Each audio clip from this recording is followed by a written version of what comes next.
The Scarred Guardian. The first snow of the season fell in lazy spirals, each flake catching the amber glow of Maya's lantern as she trudged the final quarter-mile to the fire lookout. Her boots crunched through the thin layer of white that had already accumulated on the narrow mountain path. The Forest Service had promised solitude when they'd offered her this remote posting for the winter months, monitoring weather patterns and maintaining the station through the off-season. Solitude was precisely what she needed. She fumbled with the key at the tower's base, her fingers stiff from the cold and from the scars that twisted across her palms. The reinforced metal door groaned as she pushed it open, revealing the spiral staircase that led up to her new home. Maya paused at the threshold, listening to the wind whistling through the towering pines that surrounded the lookout. The sound was different from the desert winds she had grown accustomed to during her 3 tours as a combat medic, gentler, but somehow more insistent. The rucksack on her back contained everything she owned now: clothes, a few books, medical supplies, and the medication that was supposed to keep the nightmares at bay. Maya hadn't told the interviewer at the Forest Service that she hadn't slept more than 3 consecutive hours in the 14 months since she'd been discharged. That she sometimes woke up screaming, her hands desperately trying to staunch bleeding that had stopped half a world away and over a year ago. The lookout tower was sparse but functional: a kitchenette, a narrow bed, a desk with weather monitoring equipment, and windows on all sides offering a panoramic view of the rugged Montana wilderness. Maya put away her supplies methodically, the same way she had arranged her field kit countless times before. Everything had its place. Order was comforting when the rest of her life felt like chaos. That night, the nightmares came again. She was back in the field hospital, the air thick with dust and the smell of blood. The young soldier on her table had Omar's face, then Jenkins, then a dozen others she'd treated but couldn't save. Their blood seeped between her fingers no matter how tightly she pressed. She could hear the distant thump of mortars, growing closer. Someone was shouting her name. Maya jerked awake, her body rigid with tension. Her hand automatically reached for the combat knife she no longer kept under her pillow. For a moment, the darkness of the lookout was absolute, disorienting. Then her eyes adjusted, and the moonlight streaming through the windows painted silver rectangles on the wooden floor. But something wasn't right. The shouting from her dream lingered, a strange, keening cry carried on the wind. Maya pulled herself out of bed, wrapping a blanket around her shoulders. Outside, the snow was falling more heavily now, and the wind had picked up, bending the tops of the pines and sending flurries dancing across the observation deck that encircled the tower. The cry came again, more distinct this time. Not human, but definitely a creature in distress. It seemed to be coming from the direction of the ravine to the east, where a rocky outcropping created a small sheltered area. Maya hesitated. The service protocols were clear: wildlife observation only, no interference. But 14 years of medical training had hardwired certain responses into her system. She dressed quickly, pulling on insulated layers and her heavy boots. She clipped a headlamp to her forehead and filled a small pack with basic medical supplies: gauze, antiseptic, sutures, the veterinary antibiotics she'd added to her personal kit after treating a rancher's dog in Afghanistan. Her hands moved with mechanical precision, muscle memory taking over when her conscious mind faltered. The snow had deepened to nearly 6 inches by the time Maya reached the ravine. The cry had stopped, but she swept her headlamp across the rocks, searching for movement. There, a dark shape huddled against the stone, barely visible against the snow-dusted ground. As she approached, the creature growled, a low warning rumble that made Maya freeze in place. A wolf. No, a dog, but large and wild-looking. It was curled into itself, and even in the dim light, Maya could see the dark stains on its gray-white fur. Blood. Easy, she murmured, using the same calm tone she had used with wounded soldiers. I'm not going to hurt you. The dog's eyes caught the beam of her headlamp, an unusual amber gold that almost seemed to glow. One ear was torn, and a makeshift collar of frayed rope hung around its neck with a small metal tag. The animal watched her warily as she inched closer, its breaths coming in labored pants that created small clouds in the frigid air. When she was 3 feet away, the dog tried to stand, then collapsed with a yelp. Maya took advantage of its momentary weakness to close the distance. The animal snapped at her once, teeth flashing, but there was no real strength behind it. Up close, she could see the wounds clearly, a deep gash along its flank that looked deliberately inflicted, too clean for a wild animal attack, and what appeared to be a burn mark on one shoulder, a deliberate pattern that made Maya's stomach turn. "Who did this to you?" she whispered, gently examining the injury without touching it yet. The dog's amber eyes held hers, something almost human in their intensity. Maya reached slowly for the tag on the rope collar. Engraved in the tarnished metal was a single word: Scout. "Okay, Scout," she said, reaching into her pack for gauze and antiseptic. "Let's get you patched up enough to move you. Then we'll get you somewhere warm." Getting the injured animal back to the lookout tower proved challenging. Scout was too heavy for her to carry the entire way, and though he seemed to understand she was trying to help, every movement clearly caused him pain. In the end, Maya fashioned a makeshift travois from fallen branches and her jacket, dragging the improvised sled through the snow while Scout lay on it, those strange golden eyes never leaving her face. By the time they reached the tower, dawn was breaking over the mountains, pale pink light spilling across the snow-covered landscape. Maya's arms and shoulders burned with exertion, and her bad knee, another souvenir from her final tour, throbbed mercilessly. But something else had awakened inside her, too, a sense of purpose she hadn't felt since leaving the service. Inside the warmth of the lookout, Maya created a bed for Scout near the wood stove using spare blankets. The dog watched her warily but allowed her to clean and dress his wounds properly. The gash required 12 neat sutures, which Maya placed with the same precision she would have used on a human patient. The burn mark was older, partially healed, and there was little she could do for it beyond applying a soothing ointment. "Who owns you?" she asked softly, examining the crude rope collar again.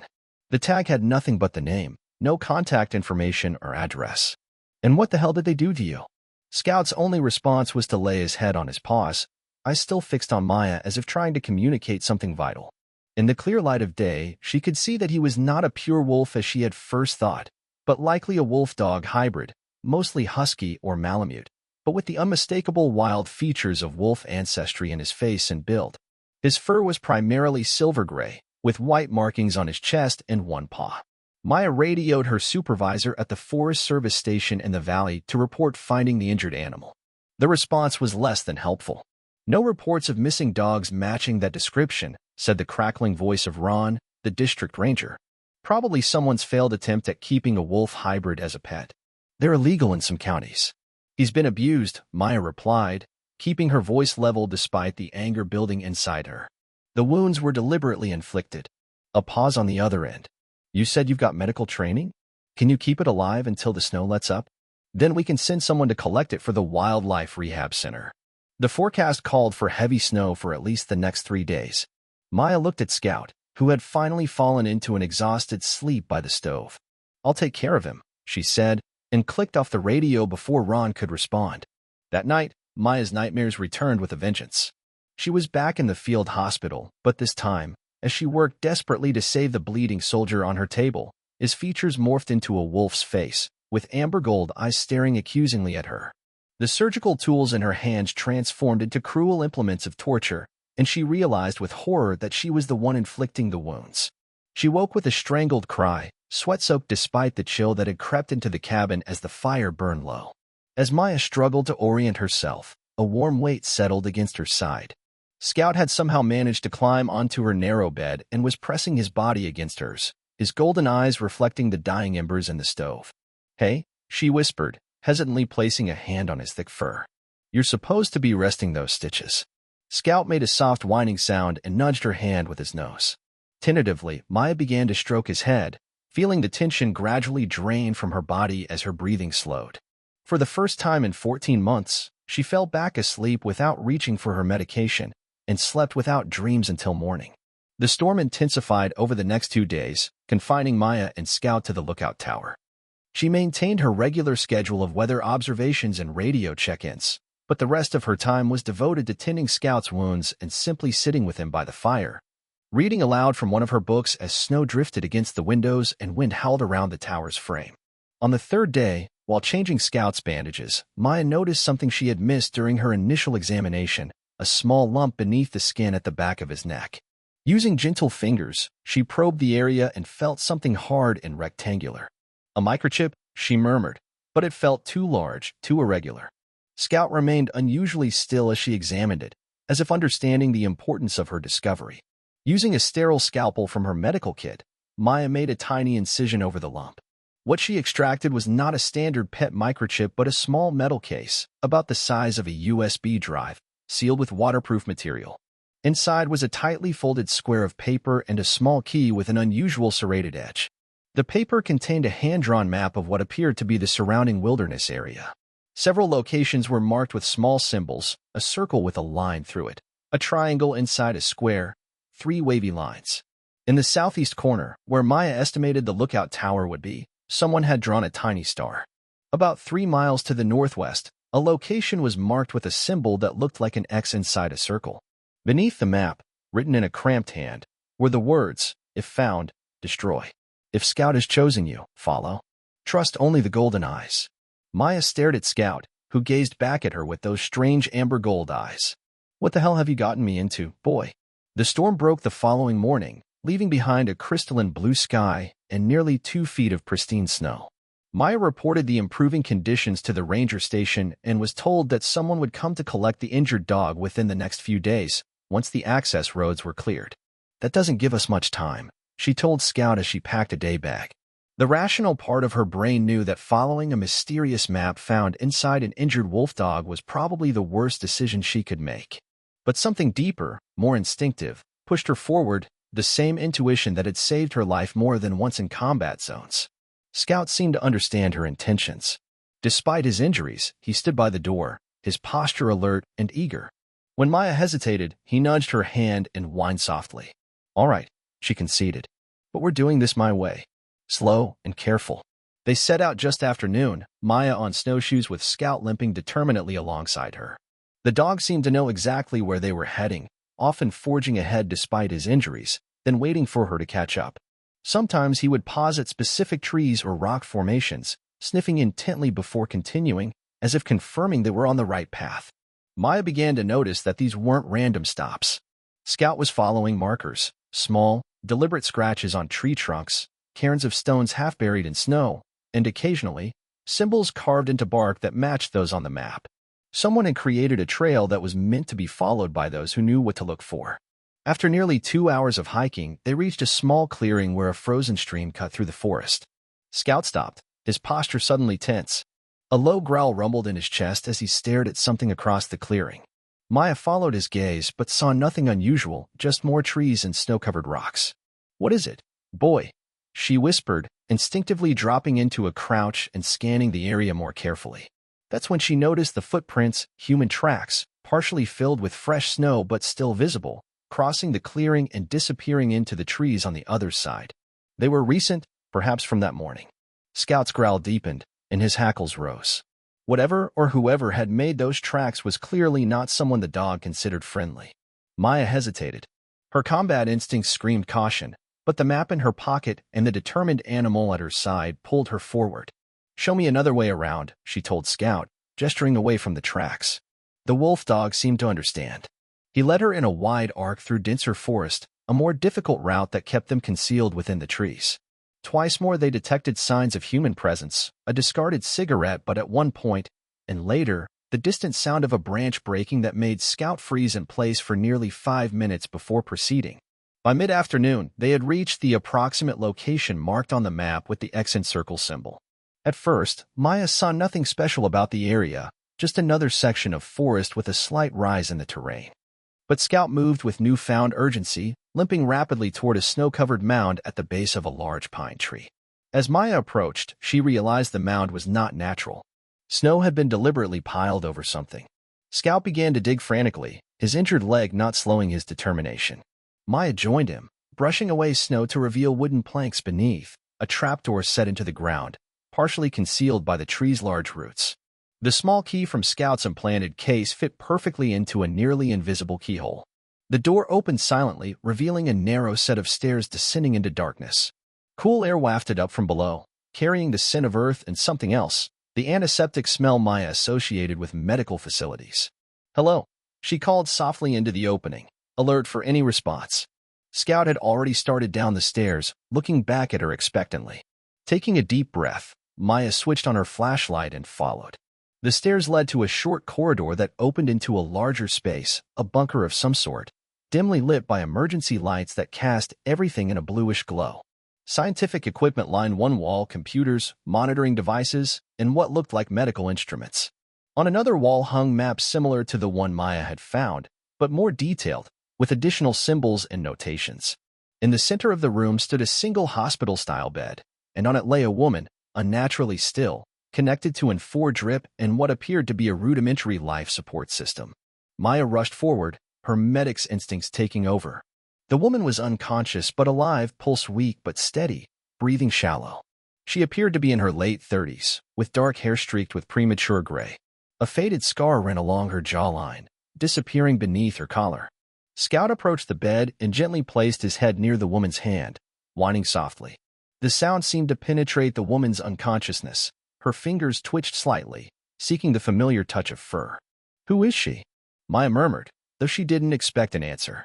"And what is this place?" As if in response, a device on the nearby counter beeped once, then began to play a pre-recorded message. "If you're hearing this, Scout found you," said a woman's voice, likely belonging to the unconscious patient. "My name is Dr. Eleanor Vega. I'm a research biologist with the Environmental Protection Division's Special Projects Division, or I was, until 3 weeks ago when my lab was compromised. If I'm not conscious when you find this place, check the blue notebook in the desk drawer. Everything you need to know is there. And please, if Scout brought you here, he's decided to trust you. Don't let him down." The recording ended with another soft beep. Maya stood frozen for a moment, looking between the unconscious woman and the wolf dog who had led her here. Scout's golden eyes held her steadily, as if asking a question. "Okay," Maya said finally. "Let's see what's in that notebook." The blue notebook contained Dr. Vega's journal entries over the past 6 months, detailing her work on something called Project Sentinel, a classified research initiative studying heightened cognitive and empathetic abilities in certain wolf-dog hybrids. Scout, the journal revealed, was one of her primary research subjects, an animal with demonstrated intelligence far beyond normal canine capacity, including the ability to recognize human emotional states and even respond to complex multi-step commands. But the later entries took a darker turn. 3 months ago, Dr. Vega had discovered that the military contractor funding her research, Nexus Biotechnologies, had a very different objective than the one originally stated. They weren't interested in animal cognition for conservation efforts, as she'd been told. They were developing a program to use enhanced wolf dogs as battlefield assets, living weapons that could be controlled remotely and sent on lethal missions. They're planning to implant control devices, read one of the final entries. The tests they've run on the other subjects have been cruel beyond imagination. Scout escaped their first attempt. The wound on his flank is from the surgery they tried to perform. I've removed what I could, but I don't know if it was everything. We've been hiding for 2 weeks now. I've sent messages to journalists I trust, but so far no response. If you're reading this, I've likely been found and neutralized. The evidence is all here. The files on the computer are encrypted, but the password is Lobo1997, my first wolf's name, and the year I started my research. Maya glanced at the woman on the bed. Neutralized seemed an apt description. Dr. Vega showed signs of having been drugged, probably with a long-acting sedative that kept her unconscious but alive. Someone wanted information from her, which meant they would be coming back. As if confirming her thoughts, Scout suddenly growled, his attention fixed on the entrance to the bunker. A moment later, Maya heard it too, the crunch of footsteps in snow above, more than one person. "Time to go," she whispered, gathering the notebook and quickly checking Dr. Vega's vital signs. The woman couldn't be moved safely without proper equipment. Maya made a rapid decision, military training taking over. She found a small storage room off the main chamber and helped Scout inside. "Stay," she commanded in a whisper. Then she positioned herself beside the entrance corridor, pulling her hunting knife from her belt, the only weapon she had brought. The footsteps above stopped. Maya heard the scrape of the trapdoor opening, then the sound of 2 people descending the stairs. She pressed herself against the wall, controlling her breathing the way she'd been taught in close-quarters combat training. "I told you the sedative would wear off soon," said a man's voice, echoing slightly in the corridor. "We need to increase the dose." "Kincaid wants her lucid enough to talk," replied a second voice. "We still don't know where she hid the backup data or the primary subject. That mutt is probably dead in the woods somewhere. No way it survived with those injuries." The speakers came into view, 2 men in paramilitary-style winter gear, one carrying a medical bag. Neither had drawn weapons, clearly not expecting to find anyone in the bunker besides their prisoner. The first man went immediately to Dr. Vega's bedside, removing a syringe from his bag. The second began checking the computer equipment. Maya acted. She stepped forward smoothly, the knife held low against her leg. "I wouldn't do that if I were you." Both men spun toward her, surprise quickly turning to threat assessment. The one with the syringe reached inside his jacket, but Maya was already in motion, covering the distance between them with the speed that had made her an effective field medic in combat zones, able to reach the wounded even under fire. She seized his wrist, twisting sharply until the syringe clattered to the floor. Her other hand brought the knife up, not to stab but to threaten, the blade position where it would do the most damage if he moved. "Don't," she warned, voice cold with the authority she'd once used to command frightened soldiers in triage. The second man had started to draw a concealed handgun, but froze when Maya shifted positions, keeping his colleague as a partial shield. "Who the hell are you?" he demanded. "Someone who doesn't like what you've been doing to wolves," Maya replied evenly. "Or doctors." A low growl from behind the men made them both stiffen. Scout had emerged from the storage room, his injured body nonetheless presenting a formidable threat as he bared his teeth, those golden eyes fixed on the intruders with unmistakable hatred. "Jesus," breathed the man Maya was restraining. "That's Subject 7. How did it?" "Scout," Maya corrected sharply. "His name is Scout. And he led me here." She tightened her grip on the man's wrist, feeling the bones grind together. "Now, here's what's going to happen. You're going to tell me exactly what you did to Dr. Vega, and then you're going to help me move her somewhere safe." The second man's expression hardened. "You have no idea what you're interfering with. This is a classified government operation." "No," came a weak voice from the bed. "It's not." All eyes turned to Dr. Vega, who had partially regained consciousness, her eyes struggling to focus. "Nexus lost their military contract months ago. This is corporate espionage now. They want the research for private clients." Scout immediately went to the doctor's side, pressing his muzzle gently against her hand. Dr. Vega's fingers weakly curled into his fur. "You found help," she murmured to the wolf dog. "Good boy." The man Maya was restraining suddenly twisted, trying to break her grip. She responded automatically, using his momentum against him in a move that slammed him face first into the wall. He slumped to the floor, dazed but conscious. The second man had raised his gun, but Scout was faster, launching himself across the room despite his injuries and clamping powerful jaws around the man's forearm. The gun discharged harmlessly into the ceiling as the man screamed in pain and fear. "Call him off," he shouted as Scout growled, maintaining his grip but not yet crushing the bones beneath his teeth. "Scout," Maya said firmly. "Hold." The wolf dog froze, still gripping the man's arm but not increasing the pressure. Maya quickly retrieved the fallen gun and pointed it at both intruders. "First aid kit," she ordered the dazed man on the floor. "Now, your friend's going to help me stabilize Dr. Vega for transport." Whatever training these men had, it clearly hadn't prepared them for facing both an enhanced wolf dog and a combat-experienced medic. Within 20 minutes, Maya had used zip ties from her pack to secure both men to pipes along the far wall. Dr. Vega, now fully conscious though weak, had been carefully disconnected from the machines and helped into thermal layers from the bunker's supplies. "They have a vehicle," Dr. Vega said, her voice gaining strength. "About a quarter-mile north. They always park away from the entrance to avoid detection." "Keys," Maya demanded from the men. The one Scout had bitten reluctantly nodded toward his jacket pocket. Inside, Maya found not only keys but a satellite phone, far more reliable than her Forest Service radio. "We need to download the research files," Dr. Vega insisted as Maya helped her to stand. "They're the evidence of what Nexus has been doing, not just to the wolf dogs but to other research subjects too. Human subjects." Maya nodded grimly and inserted a USB drive from the desk into the computer, entering the password from the journal. While the files copied, she used the satellite phone to call not the Forest Service but a number she still knew by heart, her former commanding officer in the Medical Corps, now stationed at a military base less than 100 miles away. "Colonel Reeves," she said when the familiar voice answered. "This is Lieutenant Ortiz. I have a situation involving illegal research and corporate espionage against military interests. I need an extraction team and medical support." She paused, looking at Scout, who stood guard over the prisoners. "And someone from Military Working Dog Program who can handle a special case." The storm had begun to rebuild by the time they emerged from the bunker, fat snowflakes drifting from a steel-gray sky. Dr. Vega leaned heavily on Maya as they made their slow way toward the location of the Nexus agent's vehicle, Scout ranging ahead, constantly doubling back to check on them despite his own injuries. "He picked you," Dr. Vega said as they paused for her to rest. "I programmed him to find someone who could help, but the final choice was his. The empathetic capabilities these animals have, they can sense things about people that we can't even measure." Maya watched Scout as he circled back to them again, those golden eyes meeting hers with what she now recognized as intelligence far beyond that of a normal canine. Why me? Dr. Vega smiled weakly. You'd have to ask him. But if I had to guess, he recognized a kindred spirit. Someone else who's been wounded but not broken.